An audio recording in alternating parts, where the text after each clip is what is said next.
ఆడవాళ్లు దైవాన్ని కోరిక ఎలా కోరుకోవాలి అనే విషయం మీద కొద్దిపాటి సూచనలు ఇది పెద్దలు చెప్పింది, మన ఇది కాదు. అందువల్ల అదేంటి అనేది తెలుసుకునే ప్రయత్నం చేద్దాం. ముఖ్యంగా మీరు బ్రతికి ఉన్నంతకాలం ధార్మిక కార్యక్రమాలు మీ సంపదలతో చేయాలి అని కోరుకోవాలి. అంటే ఎప్పుడు నువ్వు ఇచ్చే స్థితిలో ఉండాలి అని అర్థం.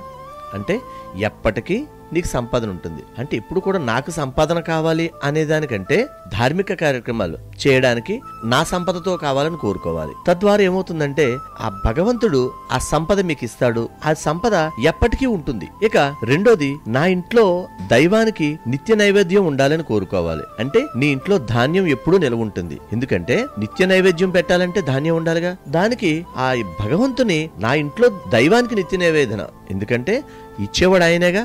అందువల్ల ఆయనకి నిత్య నైవేదన ఇచ్చే అవకాశం కల్పించమని మనం కోరుకోవాలి. ఇక నా ఇంట్లో నేను నిత్య పూజలు చేయాలి అని కోరుకోవాలి. అంటే నీ ఆరోగ్యం బాగుంటే ఎప్పుడు కూడా ఆనందంగా నీ ఇంట్లో నిత్య పూజ చేస్తావు. ఇది ఎలా అంటే ఎప్పుడు కూడా నేను నిత్య పూజ చేయాలి. పూజ చేయాలంటే ఆరోగ్యం కావాలి అంటే ప్రశాంతత ఉండాలి. ఈ రెండూ కావాలి అనేదానికంటే నీకు నిత్య పూజ చేయాలి అంటే దానికి సంబంధించిన వనరులు ఆ భగవంతుడే చూసుకుంటాడు. నా ఇంటికి ఎవరు వచ్చినా కడుపు నిండా భోజనం చేసి వెళ్ళాలి అని కోరుకోవాలి. అంటే నీకు అనుకూలవతి అయిన ధర్మపత్ని లేదా పతి భాగస్వామి అవుతుంది. అంటే ఈ కోరిక ఆడవాళ్లు కోరుకుంటే మంచి భర్త వస్తాడు, మగవాళ్లు కోరుకుంటే మంచి భార్య ధర్మపత్ని వస్తుంది. నేను చివరి దశ వరకు నీ క్షేత్ర దర్శనానికి రావాలి అంటే నీకు సంపూర్ణమైన ఆరోగ్యం ఇవ్వమని అడగడం. క్షేత్రానికి వెళ్ళాలంటే ఆరోగ్యం ఉండాలిగా. ఆరోగ్యం ఎందుకు?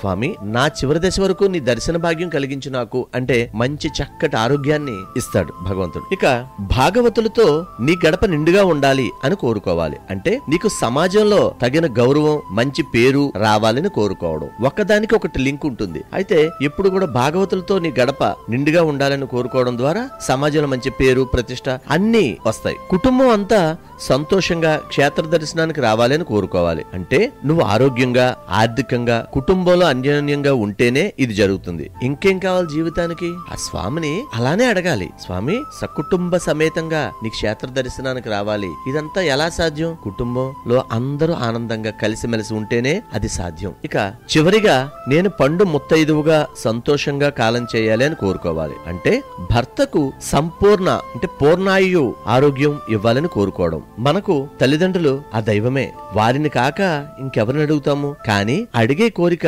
ఎలా ఉంటే ఆ దైవం కూడా అనుగ్రహిస్తుందనేది మా భావన. దయచేసి ప్రతి ఒక్కరూ కూడా ఈ విధంగా కోరుకుంటే బాగుంటుంది. అందరూ బాగుండాలి అని కోరుకోండి. ఖచ్చితంగా అందులో మనం ఉంటాం.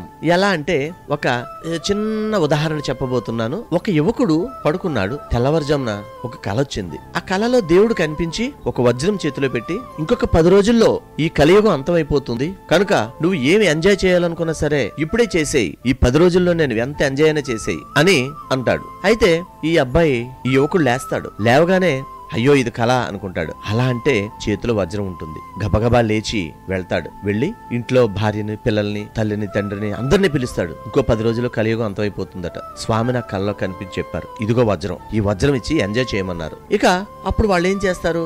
ఇక వాళ్ళు ఇష్టం వచ్చినట్టు ఈ 10 రోజులకి ప్లానింగ్ చేసుకుని పూర్తి స్థాయిలో ఎంజాయ్ చేయడానికి వాళ్ళు వెళ్తారు. ఇక్కడ ఎంజాయ్ చేయమని భగవంతుడు చెప్పాడు, వజ్రం ఇచ్చాడు, ఇంతవరకు మనకు ఓకే. దీన్నే ఇంకో విధంగా అంటే ఆలోచన దృక్పథంలో వేరే విధంగా మనం చూసినట్టయితే భగవంతుడు కల్లోకి వచ్చాడు, వజ్రం చేతిలో పెట్టాడు. ఇంకో 10 రోజుల్లో నువ్వు చనిపోబోతున్నావు. ప్రపంచం అంతా బానే ఉంటుంది కానీ నువ్వు చనిపోబోతున్నావు అనేసరికి ఈ విషయాన్ని ఎలా చెబుతాడు? ఇంట్లో వాళ్ళకి ఏమని చెబుతాడు? మానసికంగా ఎంత వీక్ అయిపోతాడు? అయితే ఇక్కడ 2 అంశాలు మనం గమనించాలి. ముందు చెప్పిన ఉదాహరణలో ప్రపంచం అంతమైపోతుంది, నువ్వు ఎంజాయ్ చేయి, అప్పుడు నువ్వు చనిపోతావని చెప్పాడు. ఇప్పుడు నువ్వు మాత్రమే చనిపోతావు, ప్రపంచం అంతా ఉంటుందని చెప్పాడు. అంటే ఏదైనా సరే చనిపోవడం అనేది రెండింటిలోనూ 2 విషయాల్లోనూ కామన్. కానీ ఈ వ్యక్తి ఎవరైనా ఆలోచన విధానంలోనే తీసుకునే విధానంలోనే తేడా ఉంటుంది. చనిపోవడం కామన్ అని దేవుడు చెప్పాడుగా, మరి ఇంకెందుకు? అందువల్ల దయచేసి ఎప్పుడు పాజిటివ్గా ఉండండి, భగవంతునికి దగ్గరగా ఉండండి. ఇక్కడ కులం మతం అనే ప్రస్తావన కాదు. మతం అనేది మానవత్వం మతం. ఇక భగవంతుడు ఎందుగలడందు లేడని సందేహం పోలదు, ఎందెందు వెతికినా తానే ఉందుడు. అందువల్ల మనం చాలా చక్కగా దేవుణ్ణి ఈ విధంగా కోరుకోవడం మాత్రమే మంచిదనేది మా అభిప్రాయం. Okay friends, thank you. SS Developers Rajahmundry. World's best facilitated venture started. Open flat, independent houses, villas, bungalows, education recreation. SS Developers very spacious atmosphere. Our project amenities: clubhouse, swimming pool, gym, indoor games, restaurant, lounge areas, library, RO plant, kids corridor. SS Developers 100% Vastu, 24/7 security with CC cameras. SS Developers, we make your dream comes true. Let's hurry, book your flats now. Contact SS Developers Rajahmundry. Visit at www.ssdevelopers.net.